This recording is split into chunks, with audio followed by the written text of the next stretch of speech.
Literally in the hot seat. I'm sitting inside a 1952 Gloucester Meteor and on top of 6.5 pounds of high explosive. Underneath me is a rocket which can accelerate me to 100 miles an hour in just half a second. No prizes for guessing. I'm sitting on an ejector seat. Before ejector seats, military pilots relied on their harnesses and a degree of luck. Sometimes neither was enough. But then things changed. At this year's Paris Air Show, a Russian crew joined the more than 10,000 pilots whose lives have been saved by ejector seats.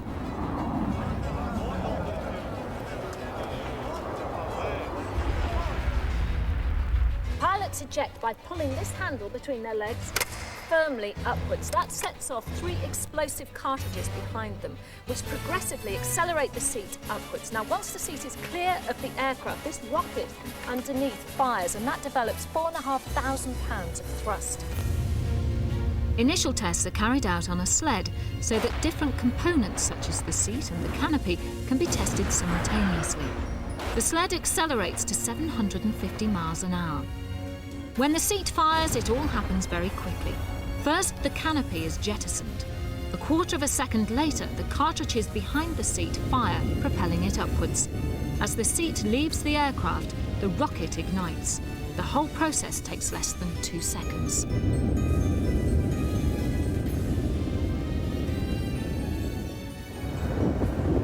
We're moving at 30 miles an hour. Now, not that I recommend it, but if ever you've stuck your head out of a sunroof of a car moving at that speed, you know just how powerful the force of the wind is.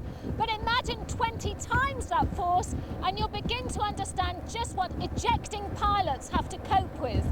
At 600 miles an hour, the speed of the aircraft, the wind can literally rip the skin off your face.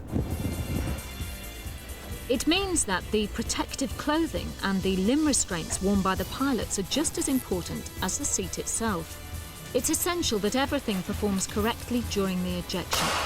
The seat is driven by sophisticated electronics which sense altitude, speed and accelerations.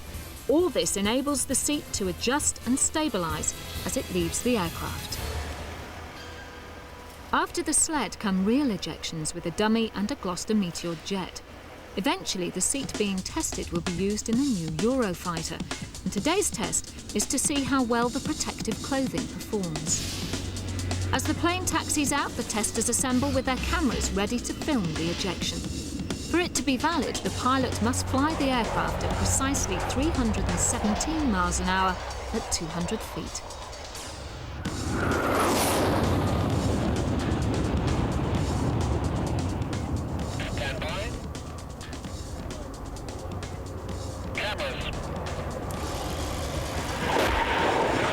The dummy ejects perfectly before its parachute deploys. It then separates from the seat. When used for real, the seat would then plummet to the ground. But in tests, it is fitted with a parachute as well, so it can be refurbished and used again. Success! All the protective clothing and the restraints stayed in place. But today's test is just one of a series the seat will go through during its evaluation process. So when the Eurofighter comes into service, there will almost certainly be a time when this seat will be called upon to save the lives of the aircrew who fly it.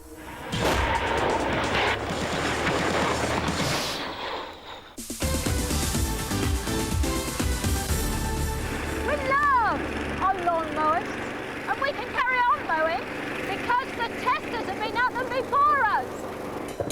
Now, no one would recommend that you leave your electric mower out in the rain, but if you have, then this should reassure you.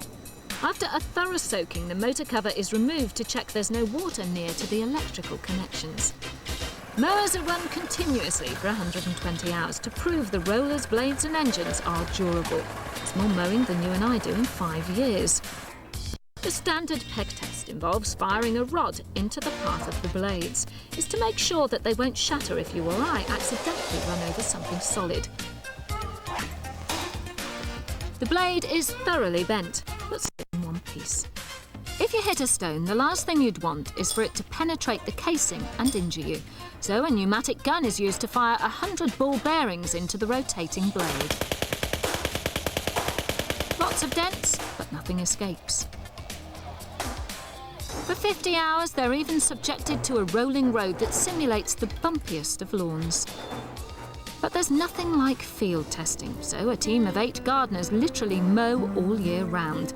Between them, they do 7,000 hours a year, enough to cover 3,000 football pitches.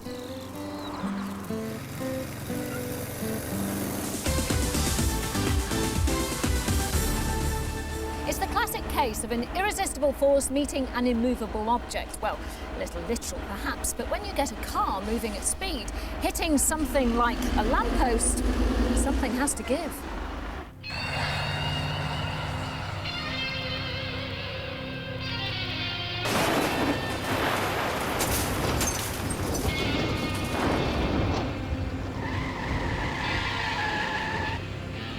In 1988, California's Transport Department conducted a series of tests on small cars crashing into 35-foot-high breakaway lampposts.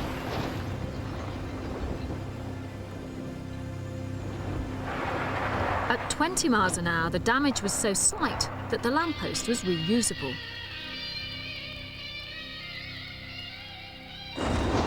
At 60 miles an hour, there was significantly more damage to both the lamppost and the car, but the passengers would still only have been slightly injured.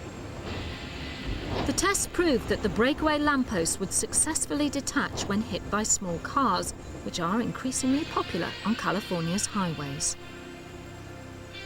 They did similar tests on existing wooden signposts. Larger cars easily broke the 9-inch solid wood poles, causing minimal injury to the driver.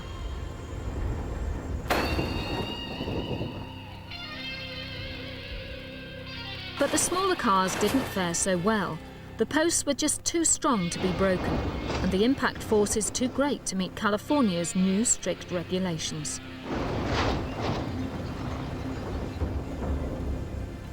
The engineering solution was to replace the solid supports with a hollow box design. As a result of these experiments, plans for new road signs with solid timber supports were withdrawn and replaced with the hollow box posts.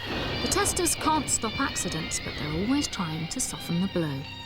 And that applies to Britain's motorways too, where you're more likely to see these crash cushions on the back of mobile lane closure lorries. The cushions are supposed to safely stop a car by absorbing its impact if it accidentally crashes into the back of one.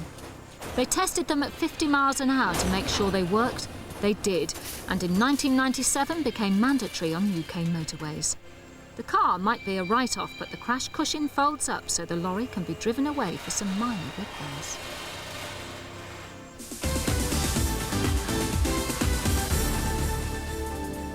Electricity, our infrastructure depends on it, from the vast amounts of energy needed to power our factories and offices. The 240 volts we use to boil the kettle every morning. Now, I, for one, cannot start my day without a cup of tea. This situation is obviously very safe, but electricity can kill, and that's why we have to test it. Plugs and switches are pushed in and out 15,000 times on full load to make sure their electrical and mechanical performance comes up to scratch. The tests represent over 20 years of everyday use for a 13-amp plug and socket. They hit them with a weight, just like when your toddler bashes into one with a tricycle. The inside of the socket mustn't contribute to a fire, so they push a probe heated to 850 degrees centigrade inside it. There's lots of smoke, but it's easily contained. The plastic for plugs is tested for its reaction to water. Here, a strip of new plastic is underneath 2 electrodes charged with 500 volts. When the water is added, the plastic ignites. This specimen has failed and wouldn't make it to the high street. Outside your home, electricity is handled on a much larger scale altogether, and the testing has to be scaled up to match. National Grid pylons support 4,000 miles of wire. Crisscrossing the country, they carry electrical loads of 400,000 volts. The greatest threat to the system comes from normal weathering and pollution, so we're better to do the tests than the National Grid's Environmental Centre at Dungeness, where sea salt adds to the challenge the wind and the rain both bring. Here, the insulators are exposed to the elements indefinitely. tested at regular intervals to see if they still function by passing 400,000 volts across them. It's to make sure they can still stop electricity from transferring to the metal pylons. Trees falling onto low-level power lines present a remote but still possible hazard, so the testers do their work by chopping down trees. The lines survived, so they try another and another. But ultimately nothing is perfect, and when cables do get damaged, someone has to fix them by climbing onto the wires while they're still charged with 400,000 volts. In this case, it's the nerves of the engineer that are tested to destruction. They wear a special conducting suit which has fine wire woven into it. It literally keeps them alive, but it is a nerve-wracking business, and the wearers have to be taught that they're perfectly safe. They do that by connecting them to the national grid and 400,000 volts. And if you don't think that was dangerous, take a look at this. In 1984, the lethal voltage carried by power cables was demonstrated when a hot air balloon in New Mexico drifted into some power lines. The accident triggered a circuit breaker and was followed automatically by a 10,000 volt test charge. The basket plummeted 40 feet to the ground. Thankfully, the 2 passengers survived with broken bones, but the potential danger from electricity was clear to everyone.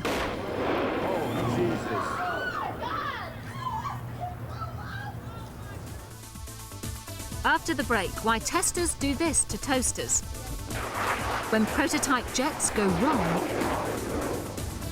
And nuclear testing US style.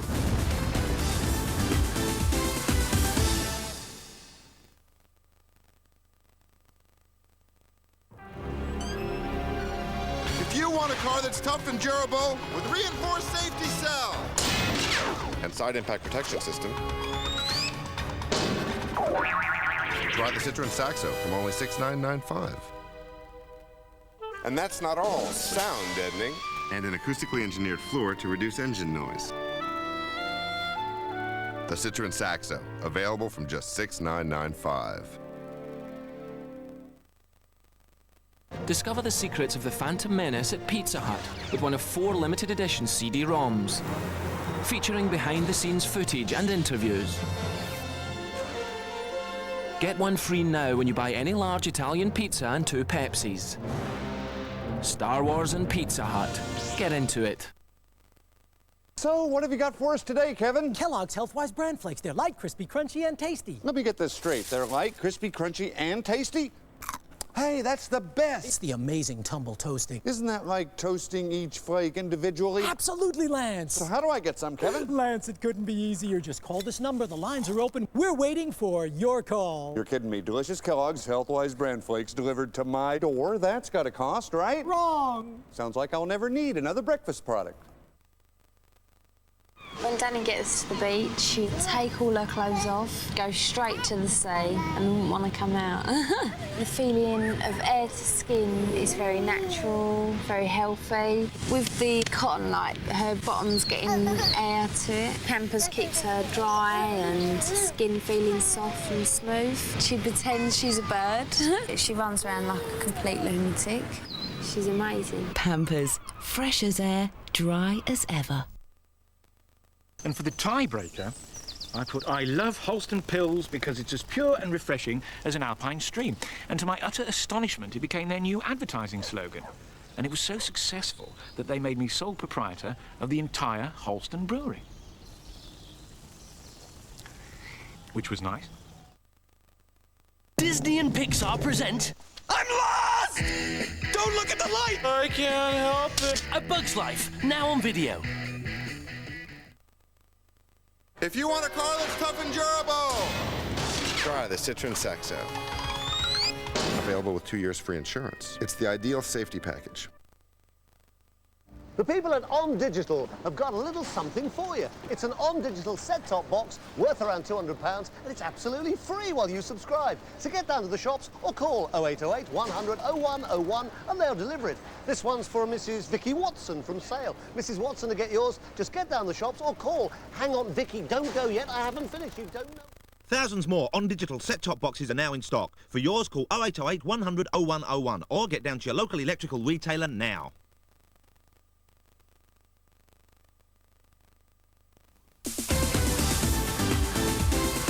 Our houses are full of appliances. They're there to make our lives easier. We use them to iron our clothes, to mix our cakes, to boil the water, to toast the bread, and a whole pile of other things besides.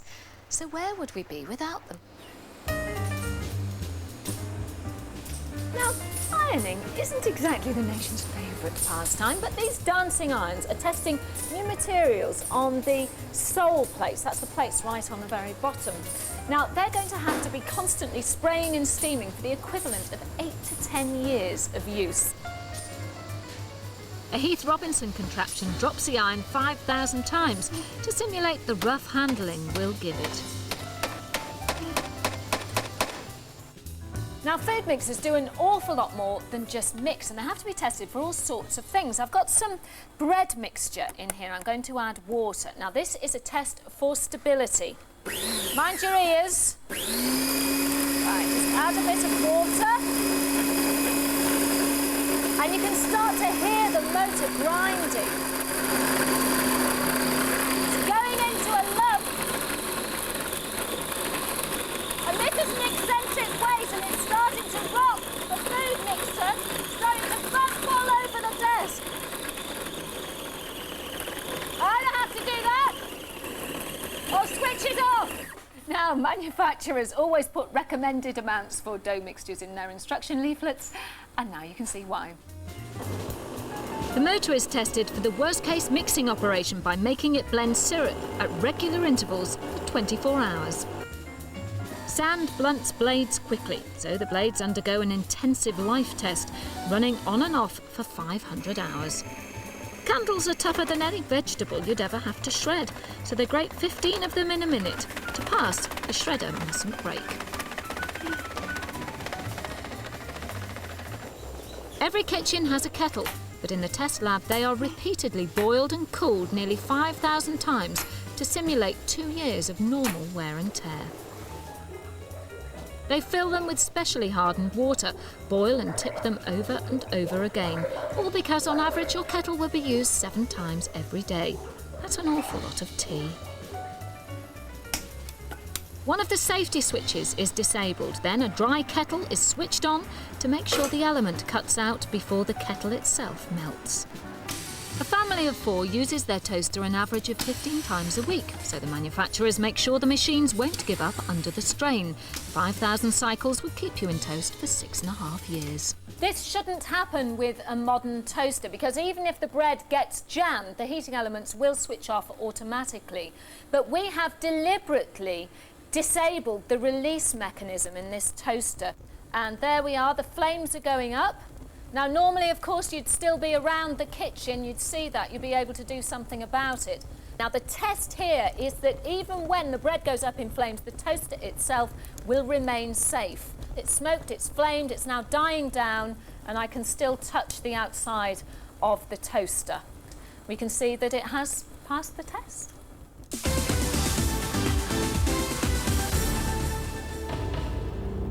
A prototype F-16 fighter. At the controls, test pilot Phil Erstreicher. His task is to execute a high-speed taxiing test, a fast run on the ground. The new design is not yet ready to fly, or so they all thought. Suddenly, without warning, a wheel lifts off the ground.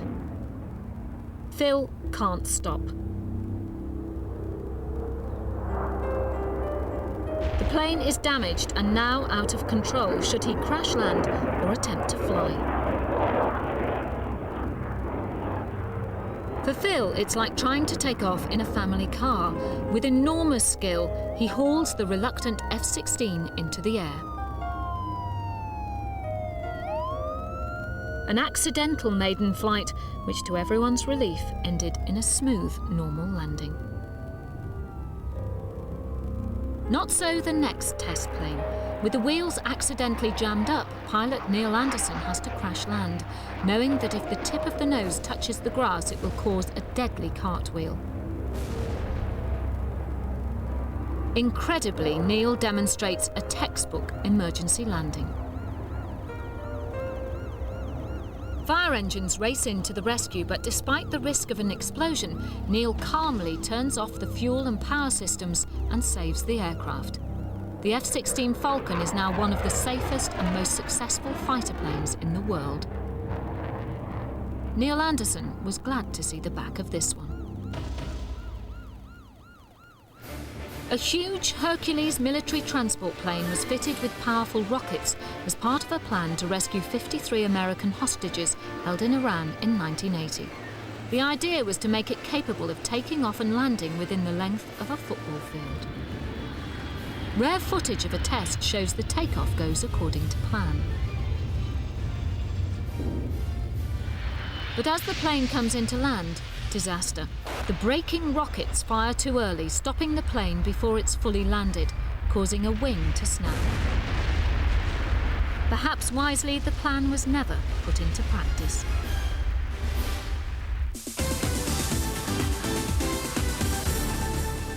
If you like going to the country, the chances are you'll have some waterproofs. But how do they know that breathable fabrics won't let the rain in?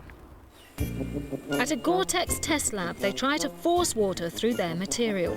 Not a drop of it gets through until the pressure exceeds 40 pounds per square inch. When the fabric rips, that's enough pressure to burst a bicycle tyre. Lesser materials let water through at far lower pressures.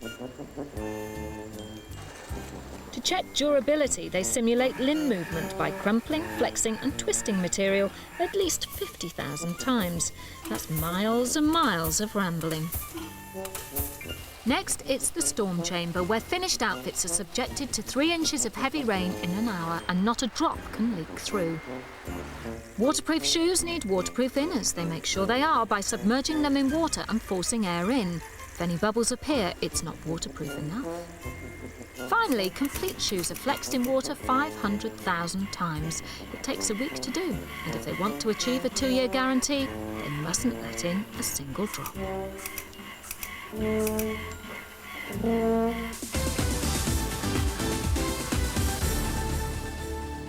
The Nevada Desert, 1955, northwest of Las Vegas, and the US government are about to conduct a shocking experiment to see how a typical community would survive a nuclear blast. But first they have to build a town complete with infrastructure. Electricity was installed, including a substation. A mast was erected for a radio station to broadcast emergency survival information. And a petrol station was built along with a partly filled 18,000-gallon fuel tank to test its strength.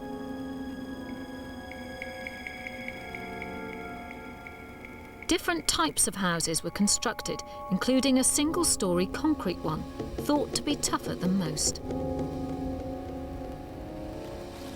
To complete the interiors, researchers then put dummies in the fully furnished houses and placed others in direct line of the blast to see how the clothes they were wearing would react. Everything was done down to the finest detail, even filling a fridge and stocking shelves with food. The bomb was set to blast at night. Journalists were brought in to witness an event which seems unbelievable in today's world. H-1 minute. Put on your goggles. Observers without goggles must face away from the blast. H-10 seconds. 9, 8, 7, 6, 5, 4, 3, 2, 1, 0.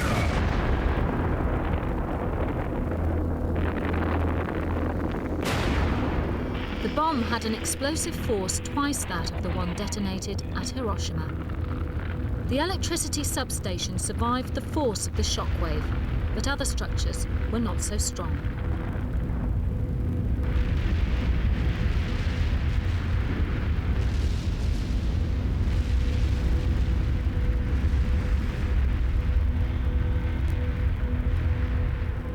Just 24 hours elapsed before anybody was allowed to go onto the test site and assess the damage the bomb had caused. The single-storey concrete home did well, but the debris of the other houses clearly showed the destructive power of the bomb. The pylons, although knocked over, actually remained in working order, and as soon as the power was restored, the radio started working again. The petrol tank and fittings remained intact, so fuel could be supplied to those needing it. But the mannequins didn't fare so well. Since 1940, the US government has spent an estimated $5 trillion on nuclear-related programs, although testing stopped in 1992.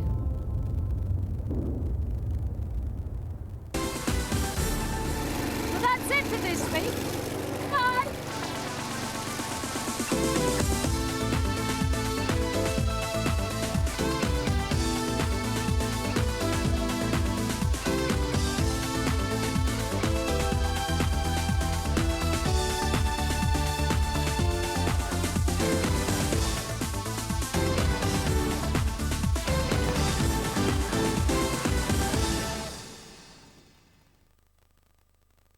A fact sheet with more information about the experiments featured in tonight's programme is available by telephoning 0906 5511